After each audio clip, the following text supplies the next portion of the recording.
የኢትዮጵያ ፌዴራላዊ ዲሞክራሲያዊ ሪፐብሊክ ስድስተኛው የሕዝብ ተወካዮች ምክር ቤት አምስተኛ ዓመት የሥራ ዘመን 10ኛ መደበኛ ስብሰባ ነው። በሕገ መንግስቱ አንቀጽ 58 ንዑስ አንቀጽ 1 እና በምክር ቤቱ የአሰራርና የአባላት ስነ ምግባር ደንብ አንቀጽ 22 ንዑስ አንቀጽ 2 መሰረት ከአባላት መካከል 357 የተገኙ ስለሆነ ምልዓተ ጉባኤ ተሟልቷል። ለዛሬው ዕለት የተያዙ አጀንዳዎች አንደኛ የምክር ቤቱ አምስተኛ ዓመት የሥራ ዘመን 9ኛ መደበኛ ስብሰባ ቃለ ጉባኤ መርምሮ ማጽደቅ፣ ሁለተኛ የኢትዮጵያ ፌዴራላዊ ዲሞክራሲያዊ ሪፐብሊክ ጠቅላይ ሚኒስትር ክቡር ዶክተር አብይ አህመድ የፌዴራል መንግስት የ2018 በጀት ዓመት የ6 ወራት የሥራ አፈጻጸም ሪፖርት ላይ ከምክር ቤት አባላት ለሚቀርቡላቸው ጥያቄዎች የሚሰጡትን ምላሽና ማብራሪያ ማዳመጥ ናቸው። በዚህ መሰረት የምክር ቤቱ አምስተኛ ዓመት የሥራ ዘመን 9ኛ መደበኛ ስብሰባ ቃለ ጉባኤ መርምሮ ማጽደቅ አጀንዳ 1 ነው። በቃለ ጉባኤ ላይ የሚቀርቡ እርማቶች ወይ ማስተካከያዎች ካሉ እርማት ወይ ማስተካከያ ካለ እሺ፣ ቃለ ጉባኤ ላይ የሚነሳ እርማትና ማስተካከያ ከሌለ የ9ኛ መደበኛ ስብሰባ ቃለ ጉባኤ መጽደቁን የምንደግፍ አመሰግናለሁ። ተቃውሞ፣ ድምጽ ታቅቦ የለም። ስለዚህ የምክር ቤቱ 9ኛ መደበኛ ስብሰባ ቃለ ጉባኤ በሙሉ ድምጽ ጸድቋል። አጀንዳ 2 የኢትዮጵያ ፌዴራላዊ ዲሞክራሲያዊ ሪፐብሊክ ጠቅላይ ሚኒስትር ክቡር ዶክተር አብይ አህመድ የፌዴራል መንግስት የ2018 በጀት ዓመት የ6 ወራት የሥራ አፈጻጸም ሪፖርት ላይ ከምክር ቤት አባላት ለሚቀርቡላቸው ጥያቄዎች የሚሰጡትን ምላሽና ማብራሪያ ማዳመጥ ነው። ክቡር ጠቅላይ ሚኒስትር ዶክተር አብይ አህመድ ከምክር ቤት አባላት ለሚቀርቡ ጥያቄዎች ምላሽና ማብራሪያ ለመስጠት በመካከላችን ስለተገኙ በራሴና በምክር ቤቱ ስም አመሰግናለሁ። በዚህ መሰረት ጥያቄ ለሚያቀርቡ የምክር ቤት አባላት እድል ሰጣለሁ። አንደኛ የተከበሩ አለሚቱ አበበ።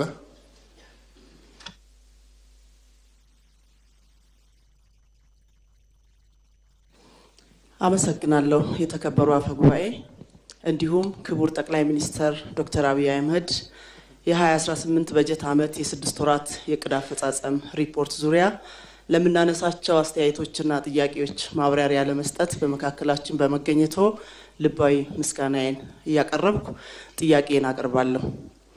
ይህ ትውልድ ካለፉት ትውልዶች ከወረሳቸው ዕዳዎች መካከል አንዱ ኋላ ቀር ደካማና አውዳሚ ፖለቲካ ባህላችን ነው። በዚህ ምክንያት የፖለቲካ አመለካከት ልዩነቶች በውይይት መፍታት ዳገት ሆኖብን መገዳደል፣ መጠፋፋት እና አፍርሶ ከዜሮ መጀመር ዋነኛ መገለጫ ሆኖ እስከ ዛሬ ድረስ ዘልቋል።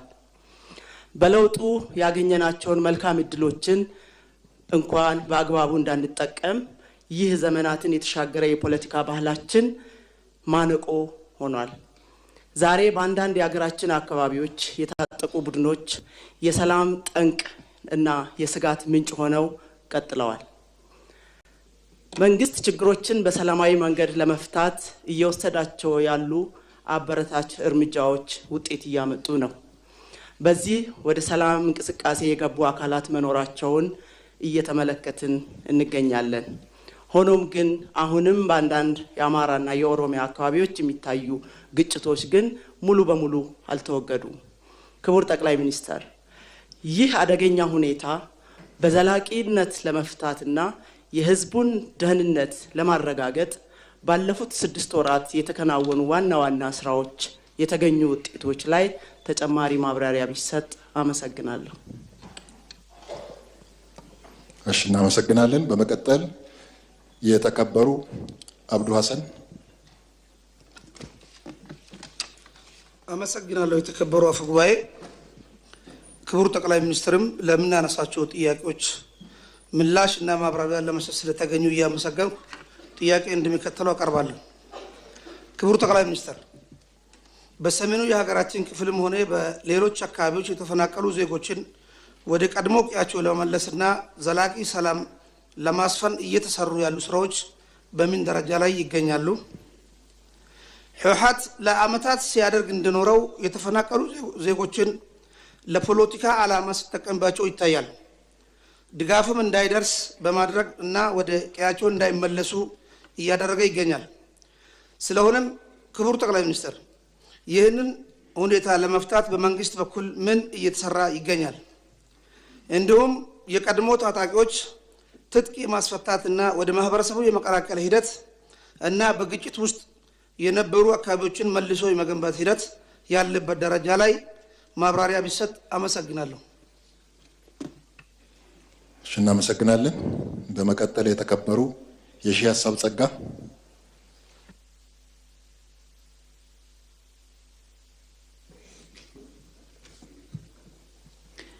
አመሰግናለሁ። የተከበሩ አፈ ጉባኤ፣ በመንግስት የ6 ወራት እቅድ አፈጻጸም ሪፖርት ላይ ለምናቀርበው ጥያቄ መልስ እና ማብራሪያ ለመስጠት ክቡር ጠቅላይ ሚኒስትር ዶክተር አብይ በመካከላችን ስለተገኙ አመሰግናለሁ። ጥያቄ 7ኛውን ሀገራዊ ምርጫ ይመለከታል። ሀገራችን ኢትዮጵያ 7ኛውን አጠቃላይ ሀገራዊ ምርጫ ለማካሄድ በዝግጅት ላይ ትገኛለች። የምርጫው መካሄድ በኢትዮጵያ ሰላማዊ የፖለቲካ ግንባታ ሂደትና በዘላቂ ሰላም ግንባታ ላይ ጉልህ አስተዋጽኦ እንዳለው ይታወቃል። ሆኖም ግን ዛሬም በተለያዩ የሀገራችን ክፍሎች ሰላማዊና ህጋዊ መንቀሳቀስን የማይፈልጉ ጽንፈኛ የፖለቲካ ኃይሎች ለሌሎች ኃይሎች በመላላክ የሀገራችን የለውጥ ግስጋሴ ለማስቆም በእናት ሀገራቸው ላይ መቆመራቸውን አላቆሙም። ለኢትዮጵያ ጠላቶች ጉዳይ አስፈጻሚ በመሆን በምርጫው ሂደት ላይ ጥላሸት ለመቀባት ከወዲሁ በግርግር ትርፍ ለማግኘት ምርጫው እንዳይካሄድ ቅስቀሳ እያደረጉም ይገኛሉ። የኢትዮጵያ ህዝብ የሚፈልገው ሰላማዊ ህይወት ነው። የኢትዮጵያ ህዝብ የሚፈልገው ልማትን ነው። ከጦርነት ከግጭት ጥፋት እንጂ ትርፍ እንደሌለው ህዝባችን የተገነዘበበት የተረዳበት ወቅት ላይ እንገኛለን። ግጭት፣ ጦርነት፣ ሞት አሁን ባለው ሁኔታ ሰልችቶታል። የሚጠቅመውንም ለይቷል፣ ተገንዝቧል ህዝባችን። ስለሆነም ክቡር ጠቅላይ ሚኒስትር ምርጫው ሰላማዊ፣ ነፃ፣ ፍትሃዊና በመላ ኢትዮጵያውያን ዘንድ ተአማኒ እንዲሆን እንዲሁም በጸጥታ ችግሮች ምክንያት እንዳይስተጓጎል በመንግስት በኩል እየተሰሩ ያሉ ስራዎች ላይ ማብራሪያ ቢሰጥበት፣ እነዚህን ኃይሎች የህብረተሰቡን የመለወጥ የመልማት ፍላጎት ስጋት ሆነውስ እስከ መቼ ነው የሚቀጥሉት? በዚህ ላይ ያለውትን ምላሽ ይስጡበት። አመሰግናለሁ። እናመሰግናለን። በመቀጠል የተከበሩ ጸገነት መንግስቱ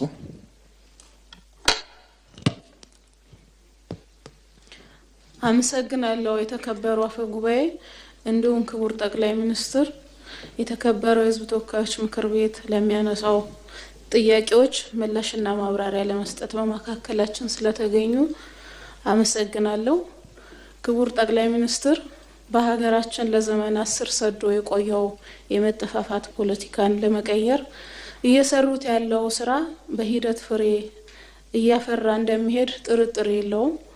ለዚህም ሀገር የማዳን ስራ እየሰሩት ያለው ስራ ትውልድ ያመሰግኖታል። እኔም እንደ አንድ የህዝብ ተወካይ ላመሰግኖት እወዳለሁ። በተመሳሳይ በሀገራችን ዘላቂ ሰላም እንዲረጋገጥ እርሶና መንግስቶ ያሳዩት ቁርጠኝነት እጅግ የሚደነቅ ነው። ለዚህም በተግባር የተለያዩ አብነቶች ማንሳት ይቻላል። በሀገራችን ለነበረው የህልውና ዘመቻ ወቅትም አንዱ ማሳያ ስለሆነ ላመሰግኖት እወዳለሁ። ለዚህም ትውልድ ያመሰግኖታል። ከዚህ ጋር በተገናኘ ያለውን ጥያቄ እንደሚከተለው በንባብ አቀርባለሁ። በትግራይ ክልል ዘላቂ ሰላምን ለማስፈን የፕሪቶሪያው ስምምነት ትልቅ ተስፋን የጫረ ቢሆንም በአሁኑ ወቅት የህወሓት ክፋይ በሆነው የአዛውንቶች ቡድን ምክንያት በክልል ውስጥ ስርዓት አልበኝነት እንዲነክስና የግጭት ድባብ ተመልሶ እንዲያንዣብብ እየሆነ ይገኛል። ይህ ቡድን በተለያዩ ህገወጥ ስራዎች ተሰማርቶ የዘላቂ ሰላም ግንባታችን እንቅፋት ሆኖ ቀጥሏል። ወገናችን የሆነው የትግራይ ህዝብም ለዚህ ቡድን እኩይ ተግባር መያዣ ሆኖ ዛሬም ለውስብስብ ችግሮች ተጋልጦ እየተንገላታ ይገኛል። ክቡር ጠቅላይ ሚኒስትር፣ የትግራይ ክልል አሁናዊ የሰላም ሁኔታ በምን ደረጃ ላይ ይገኛል? ክልሉ በሀገራዊ ምክክር ሂደት ውስጥ ንቁ ተሳታፊ ከማድረግና 7ኛው ሀገራዊ ምርጫ ከማካሄድ አኳያ ከጊዜያዊ አስተዳደሩ ጋር በቅንጅት እየተሰሩ ያሉ ስራዎች ላይ ማብራሪያ ቢሰጡን። በዚህ ረገድ ከሰላም ወዳዱ የትግራይ ህዝብስ ምን ይጠበቃል? አመሰግናለሁ። እሺ፣ እናመሰግናለን። በመቀጠል የተከበሩ ጥሩ አይነት ተመስገን።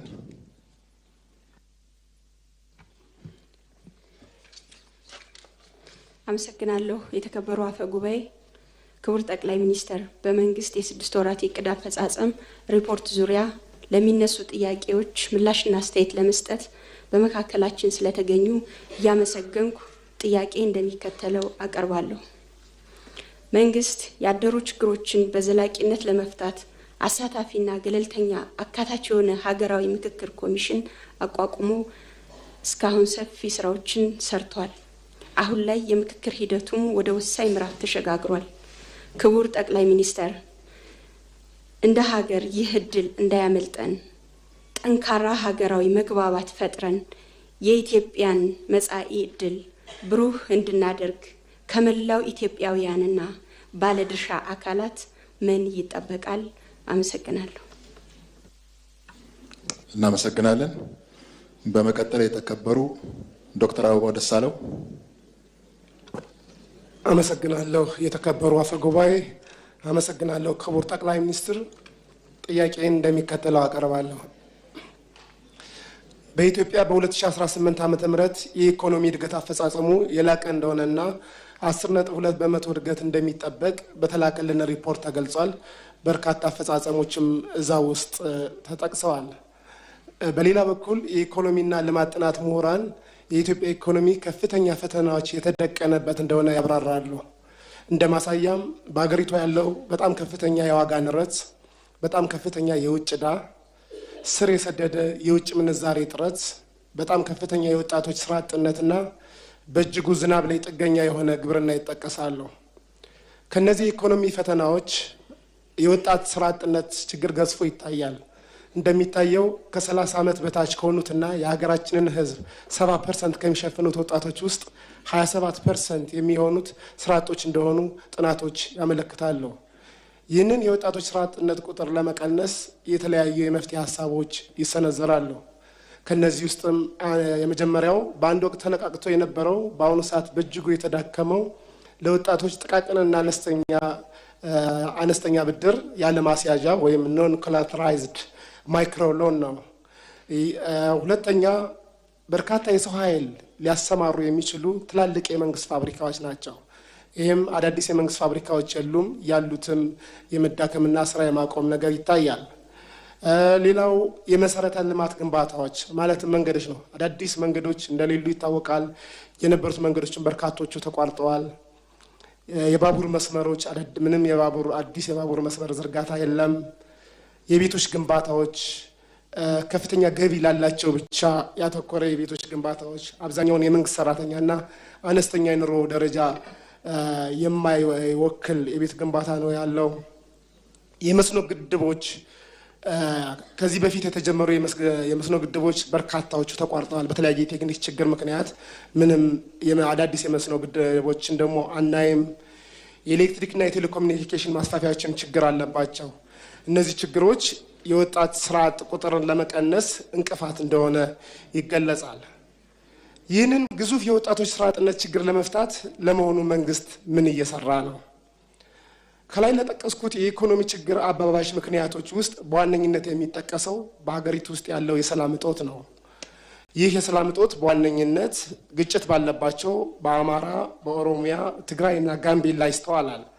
ነገር ግን ግጭት በሌለባቸውም የዲሞክራሲ መብታቸውን ለማስጠበቅ በሚሞክሩ የመዋቅርና የማንነት ይከበርልን ጥያቄ ባነሱ ግለሰቦችም ከፍተኛ የሰብአዊ መብት ጥሰት እንዳለ ለምሳሌ በደቡብ ክልል አባላት ይጠቅሳሉ በተደጋጋሚ ጊዜ። ይህንን የሰላም እጦት ለመቅረፍ በተደጋጋሚ ጊዜ የታጠቁ ኃይሎች መካከል እውነተኛ ድርድር እንዲደረግ፣ የፖለቲካና የህሊና እስረኞች እንዲፈቱ፣ የንጹሐን ጥቃት እንዲቆም ላለፉት 3 ዓመታት ወትውተናል።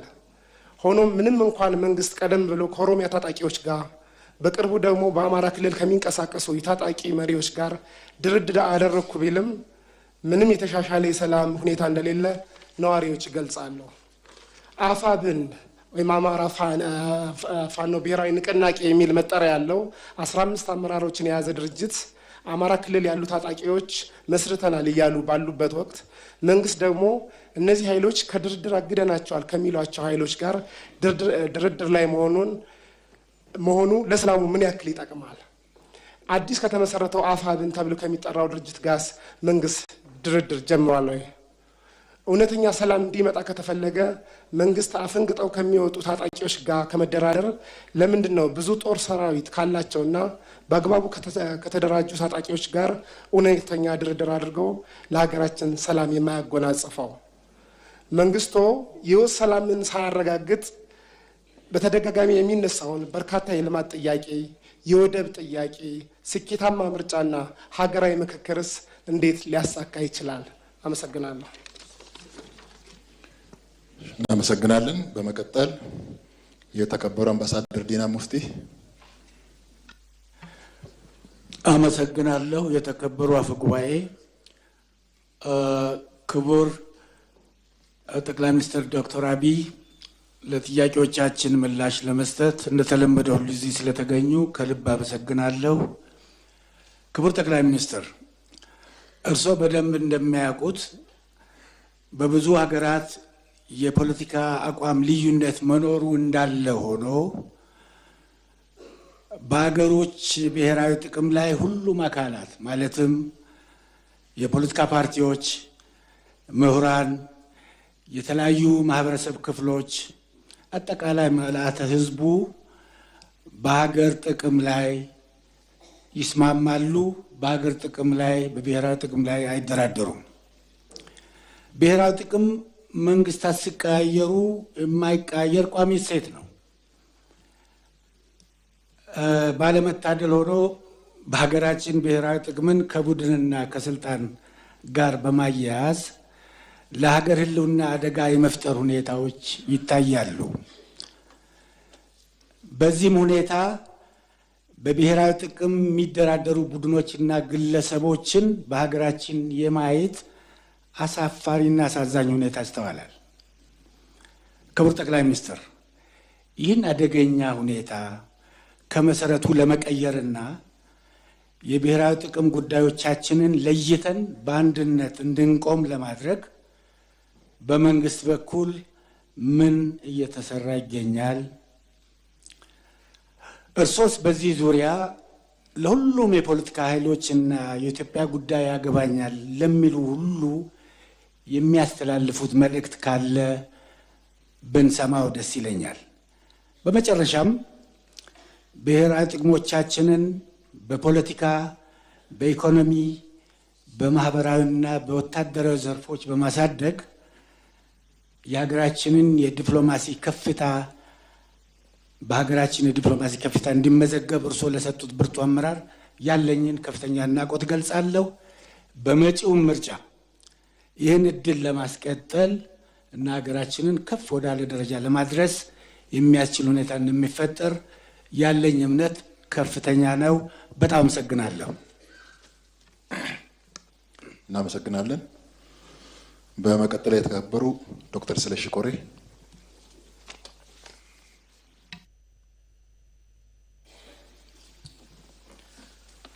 አመሰግናለሁ። የተከበሩ አፈ ጉባኤ፣ አመሰግናለሁ። ክቡር ጠቅላይ ሚኒስትር፣ ድህነትና ኋላ ቀርነት ለዘመናት ኢትዮጵያን እግር ከወርች ጠፍረው የኖሩ ችግሮች ናቸው። በዋነኛነትም ስር የሰደዱ የኢኮኖሚ ስብራቶች ሀገራችን ወደፊት እንዳትጓዝ ቀስፈው ይዘው ቆይተዋል። በክቡር ጠቅላይ ሚኒስትራችን የሚመራው መንግስታችን እነዚህን ችግሮች ከስር መሰረታቸው ለመቀየር ብዝሃ ዘርፍ የኢኮኖሚ እድገት አማራጭ ተግባራዊ በማድረግ ኢኮኖሚያችን ከገባበት ቅርቃርና ከገጠመው ስብራት እየተፈወሰ በአዎንታዊ የለውጥ ምህዋር ውስጥ እንዲገባ በማድረግ ተከታታይ እድገቶች ተመዝግበዋል። ውስጣዊና ውጫዊ ፈተናዎችን ተቋቁመን ባለፈው ዓመት ከ9 በመቶ በላይ ጥቅል ሀገራዊ የኢኮኖሚ እድገት አስመዝግበናል። ለዚህ ስኬት ህዝቡን አስተባብሮ በትክክለኛው መንገድ መምራት ለቻለው መንግስቶንና እርሶን ክቡር ጠቅላይ ሚኒስትር ላመሰግን እፈልጋለሁ። ይሁን እንጂ የኑሮ ውድነቱ በተለይም ቋሚና ዝቅተኛ ገቢ ያላቸውን ዜጎች አሁንም እየጎዳ ይገኛል። ክቡር ጠቅላይ ሚኒስትር በ2018 ግማሽ ዓመት አጠቃላይ የኢኮኖሚ እንቅስቃሴያችን በዋና ዋና የማክሮ ኢኮኖሚ አመላካቾች አንጻር በምን ደረጃ ላይ ይገኛል? እንዲሁም የኑሮ ውድነትን ለማቃለል እየተሰሩ ያሉ ስራዎችና የቀጣይ መፍትሄ አቅጣጫዎች ላይ ተጨማሪ ማብራሪያ ቢሰጡበት። አመሰግናለሁ። እናመሰግናለን። በመቀጠል የተከበሩ ከድጃ ያሲን። አመሰግናለሁ። የተከበሩ አፈ ጉባኤ፣ የምናከብረው ጠቅላይ ሚኒስትራችን ለምናነሳቸው ጥያቄዎች ምላሽና ማብራሪያ ለመስጠት ስለተገኙ ከልብ ላመሰግኖት እወዳለሁ። በመቀጠል ጥያቄን እንደሚከተለው አቀርባለሁ። ሀገራችን ከለውጥ ወዲህ በእርስዎ ጠንካራ የተግባር አመራር የውስጥና የውጭ ፈተናዎችን ተቋቁመን ፈጣን የኢኮኖሚ እድገትን ለማስመዝገብና ሁለንተናዊ ብልጽግናን ለማረጋገጥ የሚያስችል መሰረት እየጣልን እንገኛለን። ነገር ግን የምናስመዘግበውን እድገት ያህል የስራ ባህል ለውጥ በምንፈልገው መንገድ እያስመዘገብን አይደለም። ብዙ ሀገራቶችን ብንመለከት እድገታቸውን ለማስቀጠል ካገዟቸው ጉዳዮች አንዱ የስራ ባህላቸውን መቀየርና የትውልድ እሳቤ ግንባታ ማዕከል ማድረጋቸው መሆኑ ይታወቃል። ክቡር ጠቅላይ ሚኒስትር፣ የስራ አጥነትን ችግር በዘላቂነት ለመቀነስና መፍትሄ ለመስጠት እንዲሁም የምርታማነት ችግርን ለመፍታትና አጠቃላይ የስራ ባህልን ለማሻሻል ምን መሰረታዊና ስር ነቀል መፍትሄ እየተወሰደ ነው? ይህንስ ተግባራዊ ለማድረግ የተከናወኑ ዋና ዋና ስራዎችና የተገኙ ውጤቶች ላይ ማብራሪያ ቢሰጡን ማለት ፈልጋለሁ። አመሰግናለሁ። እናመሰግናለን። በመቀጠል የተከበሩ ዶክተር መሐመድ ሽኩር። አመሰግናለሁ። የተከበሩ አፈ ጉባኤ፣ አመሰግናለሁ። ክቡር ጠቅላይ ሚኒስትር፣ ክቡር ጠቅላይ ሚኒስትር፣ መንግስት የጤና አገልግሎቱን ለማሻሻል ለማስፋትና ተደራሽ ለማድረግ በርካታ የሚታዩ ተጨባጭ ስራዎችን እየሰራ ይገኛል። በየቦታው የሚሰሩ ትላልቅ ግዙፍ ሆስፒታሎችና የጤና ተቋማት አገልግሎቱን ሪፎርም ለማድረግ ለማዘመን የሚደረጉ ጥረቶች እንዳሉ ሆነው በቅርቡ እንኳን ተከስቶ የነበረውን ማልበርግ የተቋቋምንበት አካሄድና የተገኘው ውጤት እጅግ ያኮራና በዓለም አቀፍ ደረጃ ሪኮግኒሽን ያስገኘልን በሌሎች ሀገራት በአፍሪካ ሀገራት እንኳን ያስከተለውን ያህል ምንም አይነት ችግር ሳያስከትል ኮንቴን መደረጉ የጤና ስርዓቱ ምን ያህል ትኩረት ተሰጥቶት እየተሰራ እንደሆነ የጤና ጥበቃ ሚኒስትርም እየሰራ ያለው ስራ ድጋፍ የሚያሻውና ሪኮግኒሽን የሚገባው ነው። ይህም ሆኖ ከመድኃኒትና ከሕክምና መገልገያዎች ከላቦራቶሪ ኤጀንቶች አቅርቦት አንጻር የሚታዩ ችግሮችን ለመፍታት ምን ታስቧል? በተለይ የሀገር ውስጥ አምራቾችን ለማበረታታትና ለመደገፍ በመንግስት በኩል ምን እየተሰራ ነው? የጤና መድህን ተጠቃሚዎችን መጠን ለመጨመር አገልግሎቱን ለማስፋት እንዲሁም በጤና ተቋማት ውስጥ የሚታዩ የመሰረተ ልማት የውሃ፣ የመብራት አቅርቦት ችግሮችን ለመፍታት የታቀዱ ስራዎች ምንድን ናቸው? ክቡር ጠቅላይ ሚኒስትር፣ ሌላው በከፍተኛ ወጪ ወጥቶባቸው የተማሩ ሀገራቸው ውስጥ ለመስራት ፍላጎት ያላቸው ምንም አይነት የተለየ የፖለቲካ አመለካከት ያሌላቸው በኢኮኖሚ ችግር ምክንያት ብቻ ወደ ውጭ የሚሄዱ ባለሙያዎቻችን በተለይ ሲኒየር ሐኪሞቻችን ጉዳይ በተመለከተ ምን ታቅዷል? ምን ታስቧል? በመጨረሻም ከላይ የተገለጹት ችግሮቻችን መንስኤ ያለንበት የኢኮኖሚ ደረጃና አቅም መሆኑን እንረዳለሁ። ክቡር ጠቅላይ ሚኒስትር፣ ከዓመታዊ በጀታችን የጤናው ድርሻ ከ3% ያልበለጠ ነው። ኢትዮጵያ በፈረመችው የአቡጃ ዲክላሬሽን ሀገራት ከ15% በታች ያልሆነ ነው የሚመድቡት። ብዙ ሀገራት አሳክተዋል። ጎረቤቶቻችንም ይህን ያህል ባይደርሱም ከኛ በተሻለ እየመደቡ ነው ያሉትና የኛ የጤና በጀት ካለው የሕክምና መገልገያዎችና የመድኃኒቶች ዋጋ መጨመር፣ ከአዳዲስ በሽታዎች መከሰት፣ ከሕክምና ወጪ ጋር ተያይዞ ያሰብነውን ለማሳካት ያነሰ ይመስለኛልና ይህንን ለማሻሻል የታቀደ ነገር ይኖር ይሆን?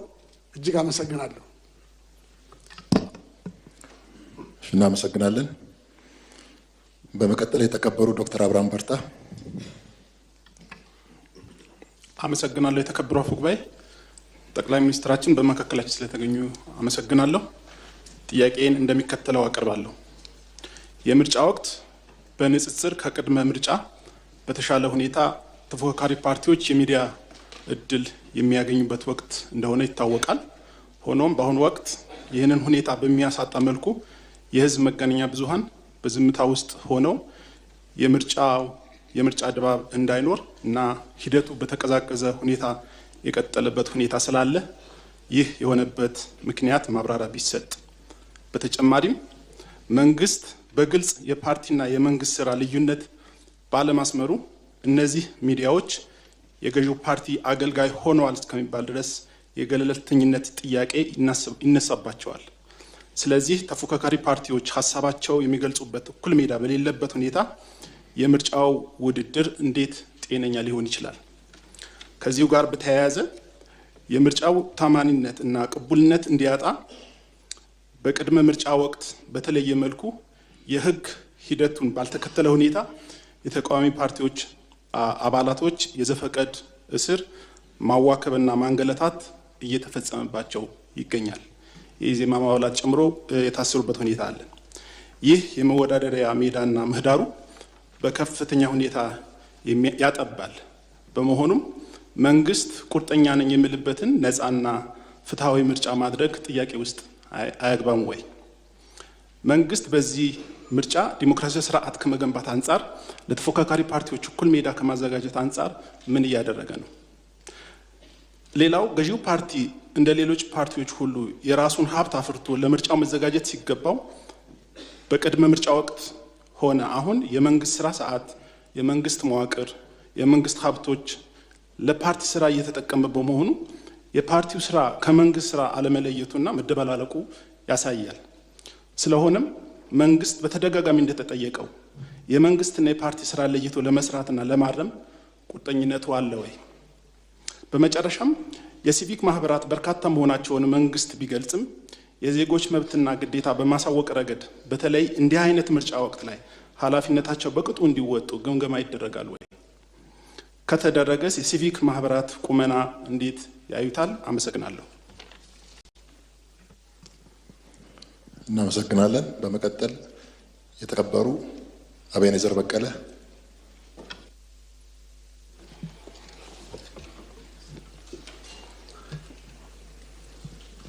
አመሰግናለሁ ክቡር አፈ ጉባኤ፣ አመሰግናለሁ ክቡር ጠቅላይ ሚኒስትር። በ2018 የመጀመሪያው ግማሽ ዓመት የመንግስት ስራዎችን አፈጻጸም ላይ ለሚነሱ ጥያቄዎች ምላሽና ማብራሪያ ለመስጠት በመካከላችን ስለተገኙ በድጋሚ አመሰግናለሁ።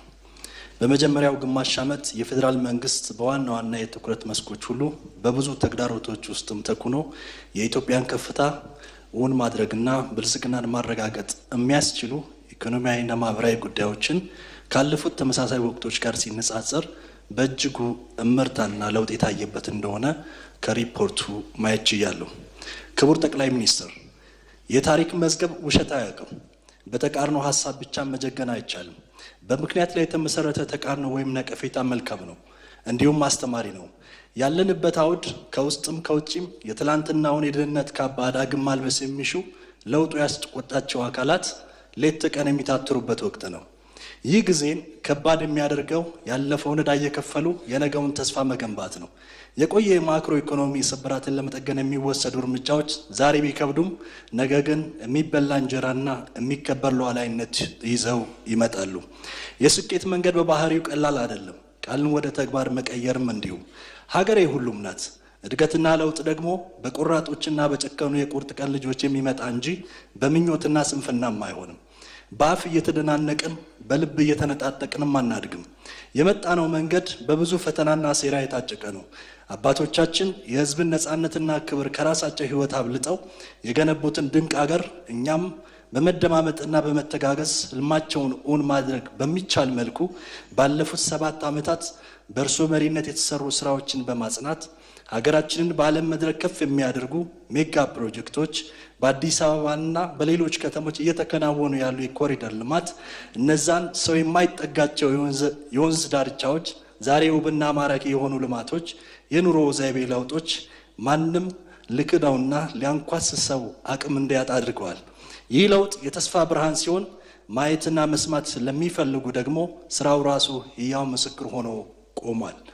ሀገራችን ኢትዮጵያ ግን የትልቅ ታሪክ አርማ አፍሪካዊ ተምሳሌት ሀገር መሆኗ የማይቀር መሆኑን በሚያመላክት ትክክለኛ መንገድ ላይ እንድትሆን ለሰሩት ድንቅ ስራና አመራር ነገ በሀገራችን የመንግስታት ታሪክ የሚወሱ አኩሪ ታሪክ በጉልህ አስቀምጠዋልና ለእርሶና ለመንግስቱ ያለኝን አክብሮትና አድናቆት ለመግለጽ እወዳለሁ። ክቡር ጠቅላይ ሚኒስትር፣ ይህ ለውጥ በሁሉም አካባቢ የፈጠረው መነቃቃት ይበል የሚያስብል ቢሆንም አሁንም በከተሞች የሚታየውን የቤት አቅርቦት ችግር ለመፍታት የመሰረተ ልማት ጥያቄዎችን ለመመለስ ከተሞች የኢንዱስትሪ እና የእድገት ማዕከላት እንዲሆኑ ለማስቻል እንዲሁም በአሁኑ ጊዜ ከለውጡ መንግስት ጎን ሆና በራስ አቅም የሚቻለውን ሁሉ ህዝቡ እየጣረ የለውጥ ማሳያ ለመሆን የምትዳክረውን አዲሲቷን የማዕከላዊ ኢትዮጵያ ክልል የአየር ትራንስፖርት የሌላት ብቸኛ ክልል ናትና የሆሳና ኤርፖርት ግንባታ ማዕከል ሆና ከዞኖቿ ጋር ያልተሳሰረች በመሆኑ ከየመሆመች ሆሳና፣ ከጠምባሮ አንሽ ሆሳና፣ ከሽንሽቾ ዳነማ ሐዋሳ መንገድ በመንግስት ድጋፍ እንዲሰሩ ተሻለችና እጆ ከሚል ለሚለው ህዝባችን የከበረ ምላሹን እንዲሰጡ በታላቅ አክብሮት እጠይቃለሁ።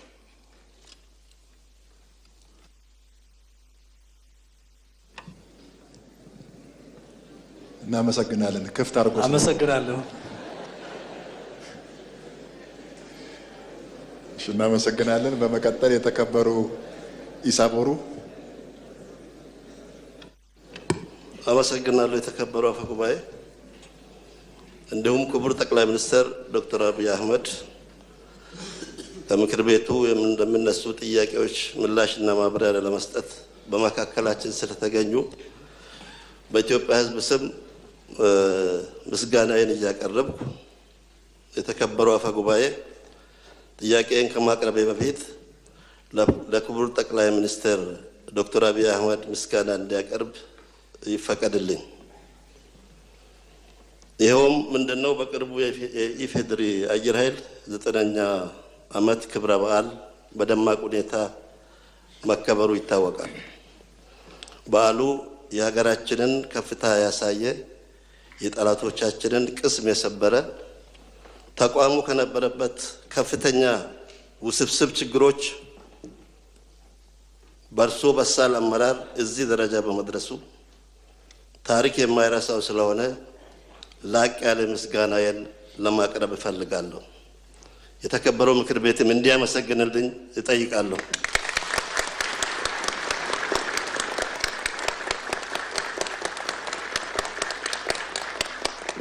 ጥያቄን እንደሚከተለው አቀርባለሁ።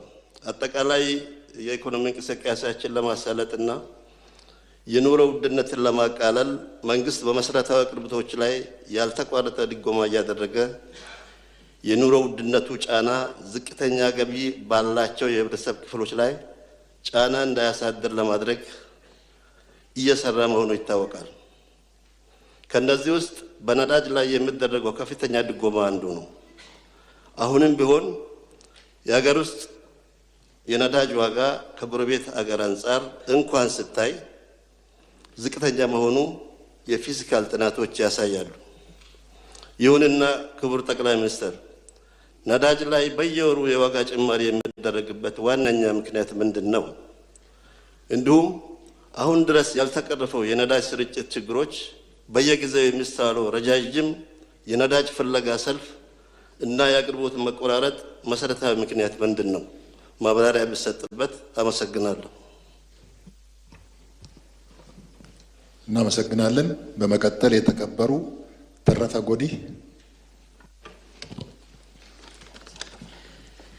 አመሰግናለሁ። የተከበሩ አፈ ጉባኤ፣ ክቡር የኢፌዴሪ ጠቅላይ ሚኒስትር ዶክተር አብይ አህመድ ለምናነሳቸው ጥያቄዎች ምላሽና ማብራሪያ ለመስጠት ስለተገኙ እያመሰገንኩ ጥያቄን እንደሚከተለው አቀርባለሁ። ከለውጡ በኋላ መንግስት ተግባራዊ ያደረጋቸው የማክሮ ኢኮኖሚ ማሻሻያዎች በተለይም የውጭ ምንዛሬ ተመን በገበያ እንዲወሰን መደረጉና የዕዳ ሽግሽግ ሂደቱ በሀገሪቱ የፋይናንስ ስርዓት ላይ መሰረታዊ ለውጦችን እያመጣ ይገኛል። ከነዚህ መካከል የፋይናንስ ዘርፉን ለውጭ ኢንቨስተሮች ክፍት ማድረግ አንዱና ዋነኛው ስራ ነው ተብሎ ይታመናል። ይሁን እንጂ የውጭ ባንኮች ወደ ኢትዮጵያ ገበያ መግባት የሀገር ውስጥ ባንኮችን የአቅም ውስንነት ተወዳዳሪነት ሊያዳክም ይችላል የሚል ስጋት እየተነሳ ይገኛል። ይህንን ስጋት ከግምት ውስጥ በማስገባት የውጭ ባንኮች መግባት በሀገር በቀል ባንኮች ላይ ሊያሳድር የሚችለውን አሉታዊ ተጽዕኖ ለመቀነስና ፍትሐዊ ውድድር እንዲኖር ለማድረግ ምን አይነት የጥንቃቄ እርምጃዎች ተወስደዋል? ለባንኮቻችንስ ምን አይነት ዝግጅት ቢያደርጉ ብለው ምክሮን ይለግሳሉ? አመሰግናለሁ። እናመሰግናለን። በመቀጠል የተከበሩ ዶክተር መብራቱ አለሙ። አመሰግናለሁ። የተከበሩ አፈ ጉባኤ፣ እንዲሁም ክቡር ጠቅላይ ሚኒስትር የግማሽ ዓመት የመንግስት ዋና ዋና ስራዎችን አፈጻጸም አስመልክቶ ለምናነሳቸው ጥያቄዎች ምላሽና ማብራሪያ ለመስጠት በመካከላችን ስለተገኙ ከልብ አመሰግናለሁ። ወደ ጥያቄዎቼ ከመሄዴ በፊት አገር በቀል ኢኮኖሚክ ሪፎርም በተለይ የኤክስፖርት ገቢ ከማሳደግ አንጻር የአረንጓዴ አሻራ፣ ስንዴ ልማት፣ ሌማት፣ ገበታ ለሀገርና ለትውልድ፣ የኮሪደር ልማቱና እንዲሁም ህዳሴ ግድብና መሰል ፕሮጀክቶች ላይ የተሰሩ ስራዎች እጅግ በጣም የሚደነቁና የሚያኮሩ ናቸው። ለነዚህ አመርቂ ስራዎች እና ለተሰጠው ቁርጠኛ አመራር ልባዊ ምስጋና እያቀረብኩ ትኩረት ይሻሉ የሚላቸውን ጥያቄዎች እንደሚከተለው አቀርባለሁ። የመጀመሪያው ሀገራዊ ምክክሩንና ሰባተኛው ሀገራዊ ምርጫ በተመለከተ ነው። በ6 ወር አፈጻጸም ሪፖርቱ ላይ እንደተገለጸው ሀገራዊ ምክክሩ ከትግል ወደ ሰላማዊ ምክክር የሚያመጣ የፖለቲካ ባህላችን የሚቀይር የፖለቲካ ሂደት እንደሆነም ጭምር ተገልጿል። ሀገራዊ ምክክሩ የተሳካና ውጤታማ እንዲሆን የባለድርሻ አካላት ተሳትፎ እጅግ በጣም አስፈላጊ ነው። ከዚህ አንጻር በተለይ የትግራይ ክልልን ወደ ምክክር ያልገቡ የተፎካካሪ ፖለቲካ ፓርቲዎችን እና ትጥቅ አንግበው የሚንቀሳቀሱ ኃይሎችን ወደ ምክክሩ ለማስገባት እየሰሩ ያሉ ጥረቶች ቢገለጹ ቢብራሩ። ከዚህ አንጻር ሀገራዊ ምክክር ኮሚሽኑ ከምክር ቤታችን የዲሞክራሲ ቋሚ ኮሚቴ ጋር በትብብር እስከ ትግራይ ክልል ድረስ በመሄድ ጊዜያዊ አስተዳደሩን ቲፒኤልኤፍ አመራሮች በተደጋጋሚ ጥረቶች እንደተደረጉ አውቃለሁ። ግን በዚህ ጥረት ብቻ የተሳካ ሊሆን ስለማይችል በመንግስት በኩል ያለው ጥረት ቢገለጽ ለማለት ነው። ምርጫን በተመለከተ ያው ይታወቃል። ምርጫ ሲደርስ በተለይ በታችኛው አመራር የዲሞክራሲ ምህዳሩን የማጥበብ እጩዎችን፣ ታዛቢዎችን፣ ደጋፊዎችን የማዋከብ የማሰር የሚዲያ ነፃነትን የመጋፋት አዝማሚያዎች ይታያሉ። በተለይ ተፎካካሪ ፓርቲዎች ባሸነፍንባቸው አካባቢዎች ላይ በፓርቲ አመራሮች በመራጩ ህዝብ ላይ የሚደርሰው ሰብአዊ መብት ጥሰት መራጩ ህዝብ ድጋሚ ተፎካካሪ ፓርቲ እጩዎችን እንዳይመርጥ የስነ ልቦና ጫና እየፈጠረ ይገኛል። እነዚህን ችግሮች እልባት እንዲሰጣቸው ጭምር በተደጋጋሚ ለብሔራዊ ምርጫ ቦርድ አቤት ብለናል። ምርጫ ቦርድም ከፖለቲካ ፓርቲዎች ጋር ምክር ቤት ከገዢው ፓርቲ ከፍተኛ አመራር እየመደበ ሶስትዮሽ ኮሚቴ እያዋቀረ ችግሮችን በውይይት ለመፍታት ጥረቶች ተደርገዋል።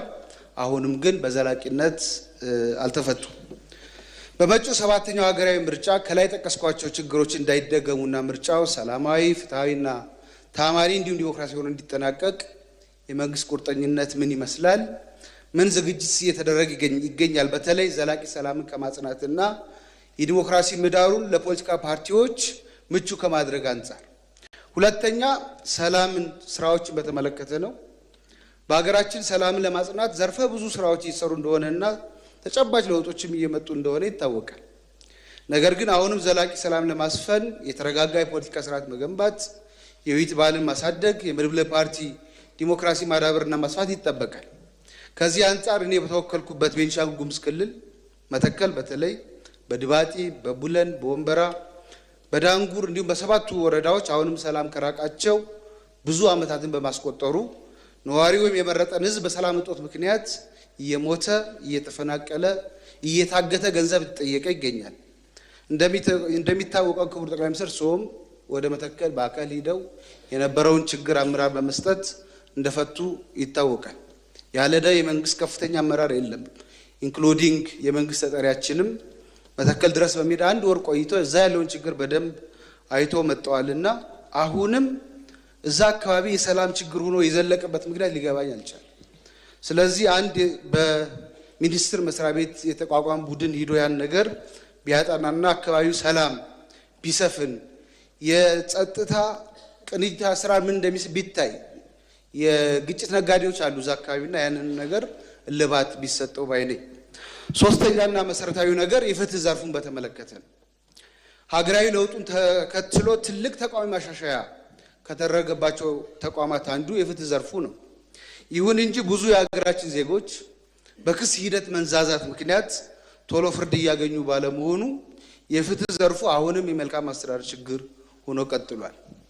ለአብነት ያክል እኔ በተወከልኩበት ክልል በቤኒሻንጉል ጉሙዝ ክልል ምክትል ጠቅላይ አቃቤ ሕግ ሆነው የክልል ስራ አመራር ተቋም ዋና ዳይሬክተር ሆነው የአሶሳ ዩኒቨርሲቲ የሕግ ኮሌጅ ዲን ሆነው ዳኛ ሆነው የፓርቲያቸው የፖለቲካ ዘርፍ ኃላፊ ሆነው ሲያገለግሉ የነበሩ በስድስተኛው ድጋሚና ቀሪ ምርጫ የክልል ምክር ቤት አባል የነበሩ የፌክ ሽብር ክስ ተመስርቶባቸው አሁንም በ1 ዓመት ያክል በማረሚያ ቤት ውስጥ ይገኛሉ። አቶ ዮሐንስ ተሰማ ይባላል። የክልሉ አቃቢ ምንም መረጃ ማስረጃ ማቅረብ ባለመቻሉ የፌዴራሉ ከፍተኛ ፍርድ ቤት ተዘዋዋሪ ችሎት በትናንትናው ዕለት የክስ መዝገባቸውን ዘግቶታል። መሰል የፍትህ ችግሮች በክልሉ በጣም በርካታ ናቸው። ከዚህ አንጻር በክልሉ የፍትህ ስርዓቱ በአስፈጻሚው ስር ገብቷል ቢባል ማጋነን አይሆንም። ስራ አስፈጻሚው እሰሩ ሲል የሚያስር ፍቱ ሲል የሚፈታ የፍትህ ስርዓት ይዘን ስለ ህግ የበላይነት መናገር ይከብደናል። ሌሎችም በተመሳሳይ እንዲህ አይነት ጉዳይ ያለባቸው በጠቅላይ ፍርድ ቤት ነፃ የተለቀቁ ግን አየር ላይ አዲስ ወንጀል ኩክ ተደርጎ እየተከሰሱ ከማረሚያ ቤት ይወጣሉ ተብሎ ሲጠበቅ መልሶ እስር ቤት የሚማቅቁ ብዙ ዜጎች አሉና ክቡር ጠቅላይ ሚኒስትር የህግ የበላይነትን ማስፈን የመልካም አስተዳደር ችግሮችንም ለመፍታት የመድብለ ፓርቲ ዲሞክራሲንም ለማሳደግ መጪው ምርጫም ነፃና ፍትሃዊ ለማድረግ እጅግ በጣም መሰረታዊ ጉዳይ ስለሆነ ይህንን ችግር ለመፍታት በመንግስት በኩል እየሰሩ ያሉ ስራዎች ካሉ ቢብራሩ። በስተመጨረሻም የመሰረተ ልማትን በተመለከተ ነው። ያው እንደሚታወቀው መሰረተ ልማት አስፈላጊ ነው። በተደጋጋሚ እዚህ ምክር ቤትም አንስተናል። ቤኒሻንጉል ጉሙዝ የመንገድ የመብራትና የንጹህ መጠጥ ውሃ ችግሮች አሉ። እርሱ አሁን አሶሳ ሊሄድ ቢሉ እዛ 1 ቀን የሚያድሩበት ሆቴል ያለ አይመስለኝም። የአሜሪካው ፕሬዝዳንት ያ ትልቁ ግድብ ያ ውሃ የሚያቆመው ልይ ብለው ቢመጡ እዛ ማረፍ የሚችሉበት ትልቅ ሆቴል የለም። ስለዚህ እኛ ቤኒሻንጉሎች ምዕራቦች አንድ ገበታ ለሀገር ወይም ለትውልድ ፕሮጀክት እንፈልጋለን ወይም አንድ ግብርና ማቀነባበሪያ ኢንዱስትሪ ፓርክ እንዲሰራልን እየጠየቁ ሰላም ለኢትዮጵያ እመኛለሁ። አመሰግናለሁ። እናመሰግናለን። በመቀጠል የተከበሩ ገላኔ ቢቂላ ገለቶማ ከበጀሞ አፈያኢ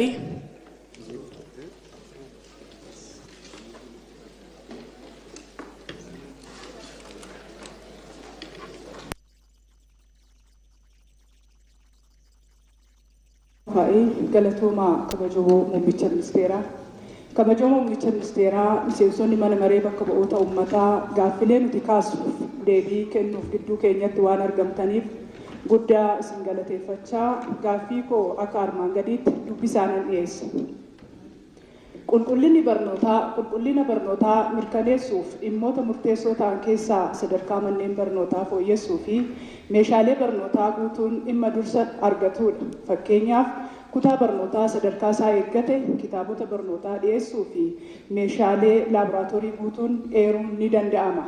Kabajamoo muummicha ministeeraa walumaa galatti rakkoon damee barnootaa keessatti mul'atu bu'uura irraa furuu fi ijaarsa dhalootaa akka milkaa'u hojiileen hojjetamaa jiran irratti osoo taanis naannolee wal dhabdee fi nagaan boora'ee keessatti haalli kenniinsa barnootaa sadarkaa maalirra akka jiru otoo ibsitanii galatoomaa.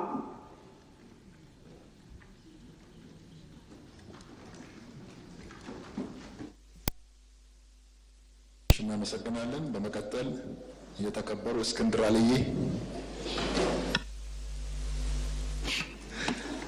አመሰግናለሁ የተከበሩ አፈ ጉባኤ። አመሰግናለሁ ክቡር ጠቅላይ ሚኒስትር። በ2018 የመጀመሪያ ግማሽ ዓመት የመንግስት የስራ አፈጻጸም ላይ ለምናነሳቸው ጥያቄዎች ምላሽ ለመስጠት በመሃላችን ስለተገኙ ክቡር ጠቅላይ ሚኒስቴራችንን በድጋሚ እያመሰገንኩ ጥያቄን እንደሚከተለው በአጭሩ አቀርባለሁ።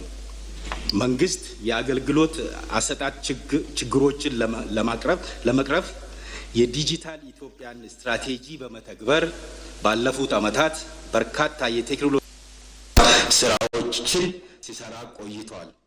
ከነዚህ አንዱ የሆነው የአንድ ማዕከል አገልግሎቶችን በማደራጀትና አሰራሩን በቴክኖሎጂ ለማዘመንና ለማቀላጠፍ የተደረገው ጥረት ይገኝበታል። ሆኖም በተለያዩ ተቋማት በተለይም በፍትህ፣ በፖሊስ፣ በፍርድ ቤት፣ በመዘጋጃ ቤት፣ በገቢዎች፣ በመሬት አስተዳደርና በንግድ ዘርፎች የህዝብ እርካታ ለማረጋገጥ ገና ብዙ ስራ ይጠይቃል። ክቡር ጠቅላይ ሚኒስትር፣ መንግስታዊ አገልግሎት አቅርቦትን ለማሻሻል፣ ሙስናና ብልሹ አሰራርን ለመቀነስ፣ ተጠያቂነትን ለማስፈን እና የመልካም አስተዳደር ስራዎችን ደረጃ በደረጃ ለመመለስ ባለፉት 6 ወራት የተከናወኑ አባይት ስራዎችና የተገኙ ውጤቶች ላይ ማብራሪያ ቢሰጡ። አመሰግናለሁ። እሺ፣ እናመሰግናለን። በመቀጠል የተከበሩ አብዮት ደሳለኝ።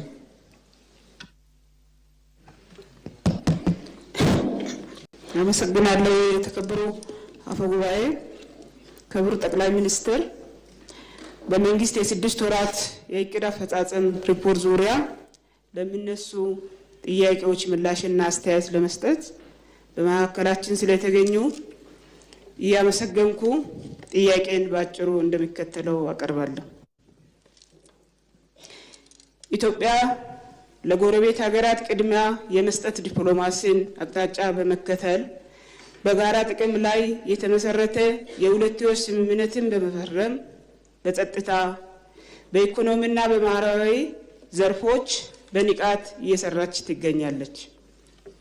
በዚሁም የቀጠናዊ ትስስርን ለማጎልበት የምስራቅ አፍሪካ ሀገራትን በኢነርጂ ለማስተሳሰር የተጀመሩ ስራዎችም ተስፋ ሰጪ ናቸው። ክቡር ጠቅላይ ሚኒስትር፣ በአጠቃላይ ከጎረቤት ሀገራት ጋር ያለን አሁናዊ የዲፕሎማሲ ስራችን በምን ደረጃ ላይ ይገኛሉ? ማብራሪያ ቢሰጥበት። አመሰግናለሁ። እሺ፣ እናመሰግናለን። በመቀጠል የተከበሩ ታደሰ ጌጡ።